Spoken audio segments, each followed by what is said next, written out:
할렐루야.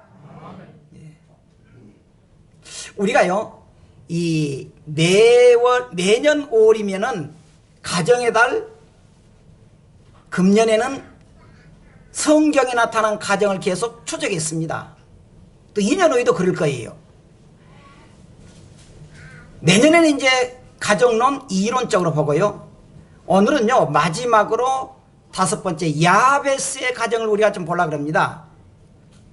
우리가 믿음 생활을 좀 하려고 그러면은 다 뭐라고 합니까? 성경을 봐야 되겠다 그래요. 성경. 그러면 대개 보면은 마태복음이나 창세기를 봐요. 그런데 마태복음요, 이게 참 내가 믿음 생활 금년에 잘해야지 그래가지고 마태복음을 보면요, 이게 누가 누구를 낳고 누가 누구를 낳고 누가 누구를 낳고 지루해가지고요 읽다 그만둬요. 읽다가. 그런데 우리가 보면은 이 성경은 인명사전은 아니지만 성경에 많은 이름이 나와 있어요. 사람이 많이 소개됐는데 거기에 우연히 소개한 건 아닙니다. 성경이 그 사람을 소개했을 때는 심심하니까 소개할까? 아니었다는 거예요. 거기에는 많은 일이 있습니다. 많은 일이 있어요. 근데 그 중에서 보면은 어떤 사람은 복받은 사람이 있는가 하면 어떤 사람은 저주받고, 어떤 사람은 성공한 사람이 있는가 하면은 어떤 사람은 실패한 사람이 있고요. 어떤 사람은 구원받은 사람이 있는가 하면은 어떤 사람은 구원 못 받은 사람이 있어요. 그리고요, 특히 아브라함과 이삭과 야곱, 요셉 이 사람들처럼요, 어떤 사람은 길게 소개된 사람이 있습니다. 근데 어떤 사람은 한 줄로 소개된 사람이 있어요. 그러니까 우리가 이 성경에 봐서 여러 종류가 있지만 하나님께서 그들을 소개할 때 그냥 하는 게 아니라는 거예요. 우연히 소개하지 않는다는 거예요. 그런 의미로 우리가 구약에 집중적으로 족보를 이렇게 소개한 것이 있는데 역대상이에요. 특히 1장부터 9장까지는요 계속적으로 이름이 나야 되는데요, 지루해요. 근데 우리와 아무 상관도 없는 사람들 족보를 읽는다는 것은요 얼마나 재미없고 지루한지 모릅니다. 그러나 족보는 그 사람이 살아온 역사를 담아서 내는 그 방식의 하나입니다. 거기에는 이 세상의 삶을 살다간 많은 사람들의 독특한 삶의 흔적이 있어요. 그런데 그러한 차원에서 오늘 소개할 분이 있습니다. 야베스라고 하는 사람이에요. 야베스가 누구냐? 성경에 잘 안 나타나요. 딱 성경에 2절 나타나요. 우리가 오늘 읽었던 역대상 4장 9절부터 10절이에요. 잘 안 나타나요. 좀 안 되네요. 정사님 이것 좀 해줘요. 안 되네. 예. 아, 됐어요. 예. 자, 그렇게 해서 우리가 남의 족보는 뭐 관심이 없지만 그렇지 않아요. 뭐 저쪽 옆집에 그냥 일이 잘 됐대, 그 다음 뭐 조상이 어쩐데 그러면은 그 관심 없어요. 내 족보가 아니면. 그런데 성경에 나타난 족보를 우리가 좀 눈여겨봐야 돼요. 자, 그러면 야베스가 어떤 사람이냐 추적해 보니까요, 이 사람이 적어도 50세 이상 살았습니다. 그런 이렇게 살면서 많은 일을 경험했습니다. 그런데 그러한 경험을 했던 이 야베스를 어떻게 이 성경에 기록할까, 소개할까? 야, 재산을 많이 벌었다, 재산을 할까? 아니면 공부를 많이 했는가, 그 공부 학벌에서 소개할까? 아니면 무슨 일이 있는가, 업적을 말할까? 아니면 가족이 어떨까? 그렇게 생각한 거예요. 그러다가 거기에 많은 고민을 하다가 기록해 놓은 것이 있습니다. 그것이 오늘 본문인데, 자, 그러면 이 야베스가 어떤 사람이냐? 오늘 그 신분을 보겠습니다. 9절 기록된 것만 읽어보겠습니다. 시작. 야베스는 그의 형제보다 귀중한 자라 그랬습니다. 여기 귀중한 자라고 하는 사람 말은요 구약성경 115번 나온대요. 자, 그런데 이 귀중하다는 말은 그의 형제보다 귀중하다는 거예요. 야베스가 그의 형제보다 귀중하다. 그런데 귀중하다는 말이 원문에 찾아보니까 2가지 의미가 있어요. 2 측면이 있어요. 하나는 부정적인 의미예요. 그래서 그 사람 무겁다, 힘겹다, 짐이 된다, 너무너무 어렵다는 거예요. 하나는 또 긍정적인 있는데 존경하다, 영화롭다, 존귀하게 됐다. 그러니까 야벳은 어떤 사람이냐, 그의 삶이 너무너무 힘든 거예요. 너무너무 힘들어요. 그의 삶이 무겁고 힘들고 짐이 됐습니다. 그런데 그가요 어떻게 됐냐, 성공했고 사람들에게 존경받고 영원하게 됐다는 거예요. 영원하게 됐다. 참, 우리 주변에 보면요, 돈이 많고 공부도 많이 했고 그러는데 인격이 어긋난 사람이 많습니다. 그런 사람 있잖아요. 그래, 갑질한다 그래요. 반대로 어떤 사람은 돈도 없고 권력도 없고 공부도 많이 안 했는데 존경받은 사람이 있어요. 그런 게 있잖아요. 원한다면 우리가 공부도 많이 하고 돈도 있고 권력도 있으면서 정말 그가 인격적이고 사람에게 존경받은 사람이 돼야 되는데 많이 없다는 거예요. 많이 없습니다. 그런데 더구나 그 사람 말할 때 후손들에게 욕먹지는 않아야 되겠다. 그 사람 떠올랐을 때는 욕먹지는 않아야 되겠다. 얼마나 많습니까? 근데 그가요, 그 중에서도 그가 형제보다 귀중했다는 거예요. 그가 처음엔 어땠습니까? 굉장히 어려웠어요. 무겁고 힘겹고 짐이 되고 그러는데 그가 많은 사람한테 존경을 받고 영원롭게 하고 존경하게 됐다는 거예요.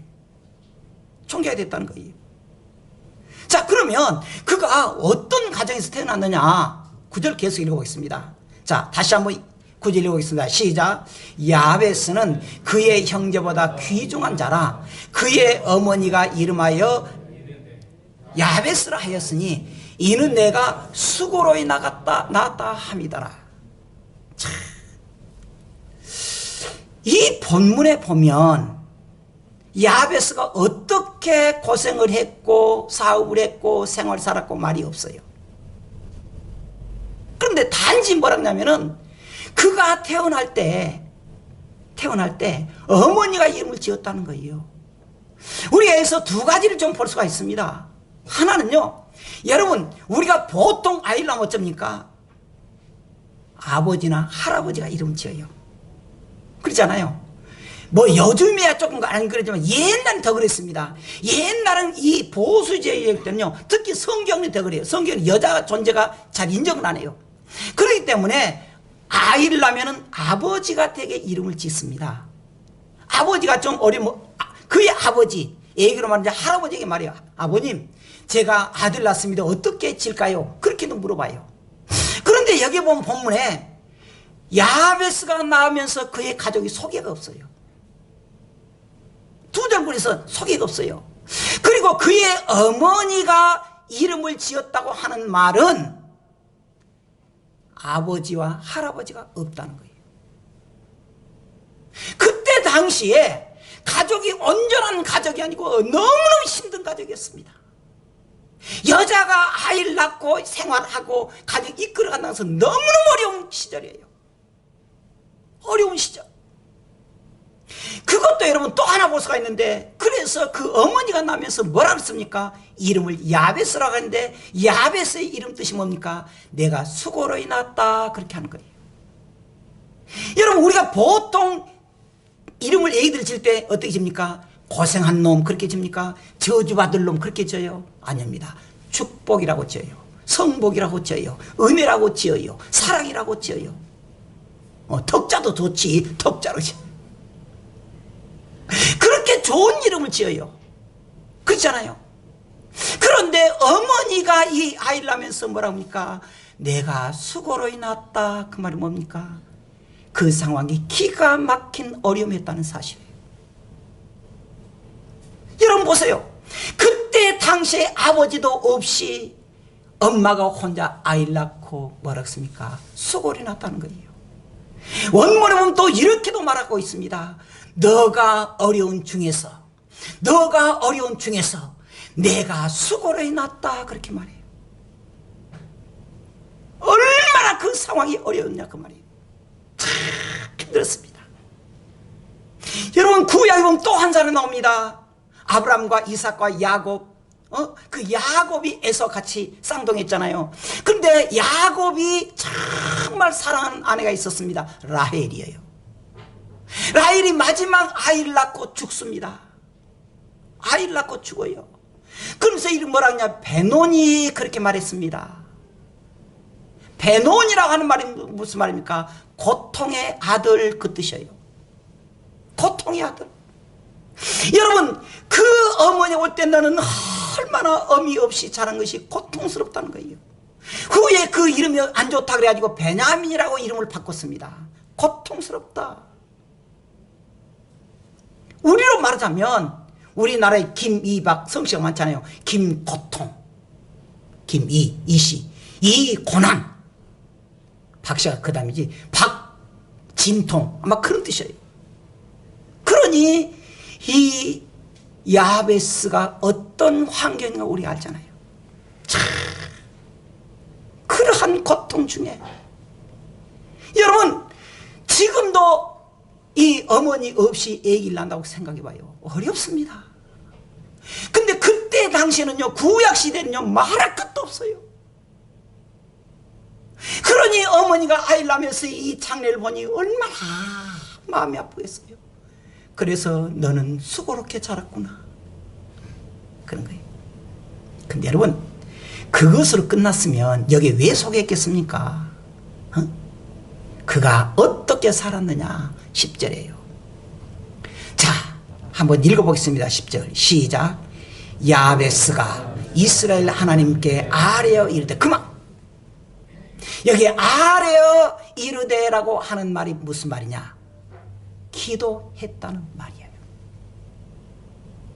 그 어머니가 야벳을 기르면서 하나 심어준 것이 있습니다. 너는 믿음의 자식이야. 너는 믿음으로 살아야 된다. 너는 기도해야 된다. 그만 심어놓은 거예요. 내가 너에게 해줄 것은 없다. 너의 일생을 내가 다 보니까 너는 고통스럽고 수고로운데, 그러나 너가 일생 동안 잡아야 될 게 뭐냐 그러면 살아계신 하나님, 전능하신 하나님 붙잡아야 돼. 기도해야 돼. 기도해야 돼. 기도해야 돼. 그걸 심어줬다는 거예요. 요즘 말로 말하자면은 이 야베스는 어떤 사람이냐? 흙수저였어요. 흙수저. 흙수저. 그가 말할 수 없는 고난 속에서 할 수 있는 게 뭐냐? 흙수저가 할 수 있는 건 뭐냐? 좌절하고 원망한 것이 아니라 살아계신 하나님 붙잡았다는 거예요. 기도해, 기도해. 근데 여러분, 자, 다시 읽어보겠습니다. 10절 시작. 야베스가 이스라엘 하나님께 아뢰어 이르되, 주께서 내게 복을 주시려거든 나의 지역을 넓히시고. 하나님, 좀 쉽게 말할게요. 복 주세요, 그 말이에요. 돈 주세요, 그 말이에요.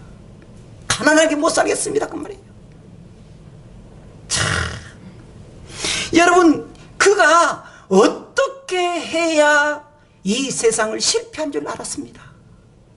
그는 어떻게 해야 세상을 성공한 줄 알았습니다. 그게 뭐냐? 하나님을 붙잡는 거였다는 거예요. 하나님 붙잡는 것이었다는 거예요. 모든 것이 하나님께 달려있다는 거예요. 우리가 힘들고 어려웠을 때 해야 될 일은 뭐냐? 하나님 붙잡으라는 거예요. 하나님. 여러분, 우리가 말할 수 어려울 때에, 우리가 힘들고 어렸을 때 해야 될 일은 뭐냐? 하나님께 기도하는 기다, 그 말이에요. 할렐루야! 그거예요. 요한복음 1장 16절에 이 예수님 가르쳐 이렇게 했습니다. 은혜 위에 은혜를 더하더라. 은혜를 받을수록 좋습니다. 은혜를 받을수록. 우리말에 덧셈, 뺄셈, 덧셈, 뺄셈, 곱셈, 나눗셈이 있어요. 여러분, 우리가요, 보면은 뺄셈이 할 때가 있으면 맨날 안 된다, 부정적인 가면은 덧셈이 돼요. 여러분, 근데 100 더하기 100은 얼마죠? 200입니다. 더하면. 근데 이걸 곱셈을 하십시다. 100 곱하기 100은 얼마예요? 만이에요. 만. 여러분, 이 말이 무슨 말이냐 그러면, 우리 생활에서 힘들고 어려웠을 때 기도해야 돼요. 뭐라고? 하나님, 내게 뺄셈도 아니고 내게 나눗셈도 아니고 내게 곱셈의 역사를 주세요. 우리나라가 원래는요 만주하고 북경 만주까지였습니다. 그런데 우리나라는 계속 뺄셈했어요. 두만강까지 돼가지고 지금은 휴전선 나눠졌습니다. 날마다. 그래서 휴전선 밑으로 우리나라가 쫄아든 거예요. 우리나라가 쫄아졌고 우리가 힘들고 어렵지만은 우리의 모든 성도들의 삶이 힘들고 어렸을 때 덧셈 인생 곱셈 인생 돼서 우리의 모든 생활이 풍요로워지기를 주의 이름으로 축원합니다. 할렐루야. 우리가 복을 주시려거든 지역을 넓혀달라고 말합니다. 하나님 복을 주시려거든 뺄셈 복이 아니고 덧셈 복도 아니고 곱셈을 주셔서 우리가 이 지역을 점령하도록 복을 주옵소서. 할렐루야. 두 번째로 뭐라 그러느냐. 자, 또 한번 읽어봅시다. 시작. 주의 손으로 나를 도우사 나로 환난을 벗어나 내게 근심이 없게 하옵소서 그랬습니다. 그가 여기서 뭘 볼 수 있습니까? 많은 환난이 있었다는 거예요. 아이고 애비 없는 호로 자식. 제 엄마는 제일 낳을 때는 비참해서 이름도 세상에 수고 일어나고요 야고통. 야bes으니까 야가 성은 아니지만 야고통이다 야진통이다. 얼마나 그랬겠어요. 얼마나 그랬겠어요. 그때 그가 하나님께 기도해요.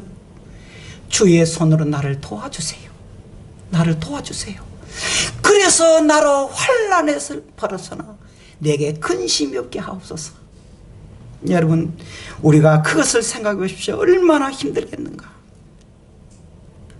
성경에 보면 학교에서 2장 8절에 이렇게 말했습니다. 은도 내 것이요 금도 내 것이니라 만군의 여호와의 말이다. 하나님께 다 있다는 거예요.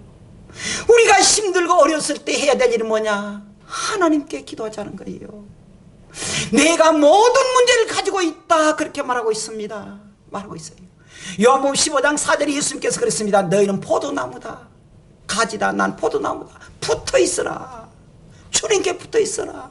붙어 있으란 말은 무슨 말입니까? 힘들고 어렸을 때 언제나 주님 붙잡으라는 거예요. 주님 붙잡아. 주님 붙잡아.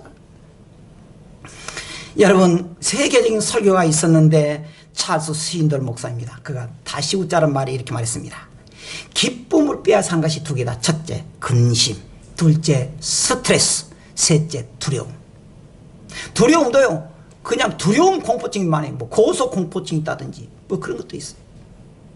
근데 어쩔 때는요 근심스러운 아직도 사건도 터져나지 않은 것도 미리서 근심해요. 저도 어떨 땐 그래. 저도 야 어쩔 땐 머리가 띵하다가 야 이러다 쓰러진 것 아니냐. 아니 안 쓰러졌는데. 그렇다니까. 저도 그래. 어쩔 때는 가슴 찡하면 야 이거 심장병 아니냐. 이렇게 쓰러지면 어떡하지. 사람이 이렇게요 마음이 약해요. 근데 주님 뭐라 그러냐. 그럴 때일수록 우리가 참 하나님 앞에 매달리라는 거예요. 주님을 의식하고 주님 앞에 거하자는 거예요. 거하자는 거예요. 그런데 야베스는 뭐라 했습니까? 주의 손으로 나를 도우사 나를 환난에서 벗어나 근심이 없게 하옵소서. 우리 사랑하는 성도 여러분, 이 코로나19가 오래 가다 보니까 기쁨이 없는 것 같아. 옛날처럼 그냥 식당에 가서 열대 명 가지고 막 웃으면서 막 그냥 어쩌면 밥알이 튀어나가도 웃어가면서 이야기 그럴 때가 좋았지. 지금 몇 명이나 5명 들어오지 마시오. 그 다음에 마스크 하시오. 이게 밥 사 먹으러 가면서 내 돈 내려가면서 그냥 간서히만 해가지고 밥 먹을 때 도대체 기쁨을 먹은지 그럴 때도 있어요. 기쁨을 먹은지 안 기쁘게 먹은지. 근데 하나님 이러한 근심덩어리 있을 때 우리를 하나님 도와주세요. 그렇게 합니다. 마지막입니다. 마지막에 우리가 보면 마지막에 보면은 지나고. 예. 야베스는요, 우리가 참, 부유하게 산 것도 아니었어요. 권세가 있는 것도 아니었어요. 아까 말한 대로 흙수저 있어, 흙수저. 그런데 그거 어땠겠느냐? 아, 요 하나 빠졌다. 하옵소서. 자, 그런데 좀 계속 하겠습니다. 그런데 그가 이렇게 됐을 때 마지막에 어떻게 됐느냐? 제가 좀 안 썼는 것 같네요. 10절 마지막에 이렇게 말했습니다. 내게 근심이 없게 하옵소서 하였더니 하나님이 그가 구하는 것을 허락하셨더라 그랬습니다. 그가 구하는 것을 허락하셨더라. 여러분, 이 야베스가 할 일이 뭐였겠습니까? 돈 있어요? 흙수저예요. 부모님 잘났어요? 엄마밖에 없어요. 할 수 있는 게 뭡니까? 기도하는 거 있어요. 하나님께 기도했더니 결론적으로 이렇게 말해요. 하나님이 그가 구하는 것을 허락하셨더라.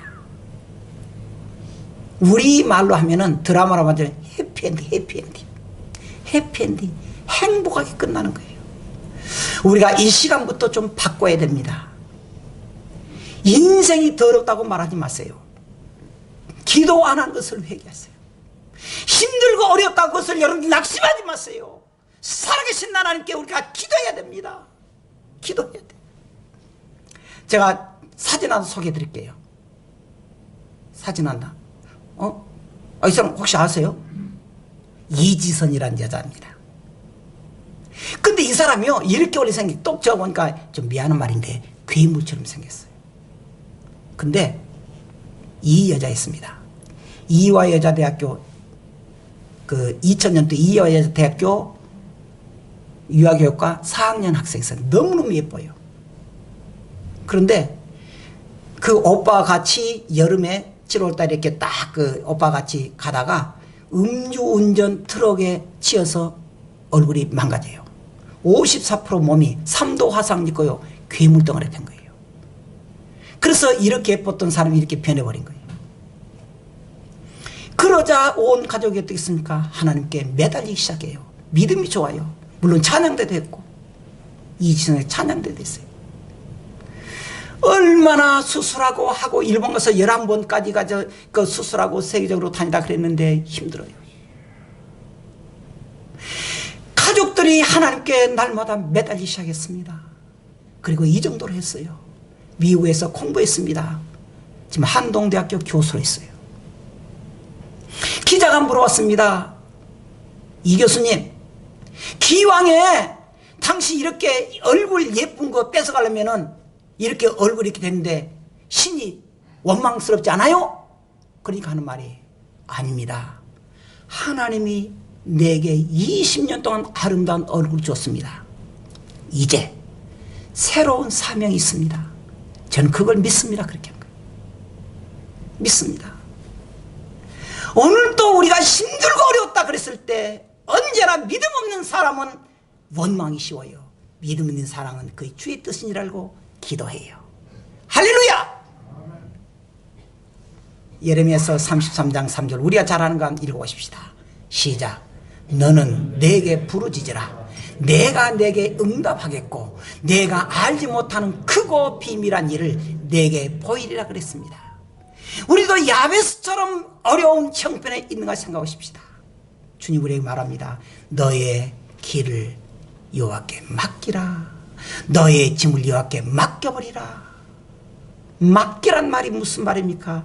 맡기고 기도하라는 말이에요. 우리 성도들 힘들고 어렵습니다. 힘들고 어려워요. 그런데 여러분 힘들고 어려웠다 그때는 우리에게 기도하는 시간입니다. 하나님 우리에게 지금 기도하라고 하는 자꾸 사인을 보내주고 있습니다. 어떤 환경이 있든지 간에 우리가 결코 낙심하지 말고 살아계신 하나님 능력의 하나님 우리가 붙잡고 우리가 일생 동안에 주님 붙잡음으로 새로운 변화가 되고 회복되고 복되고 여러분들 앞에 하나님의 복이 임하길 주의 이름으로 축원합니다. 할렐루야. 기도하겠습니다.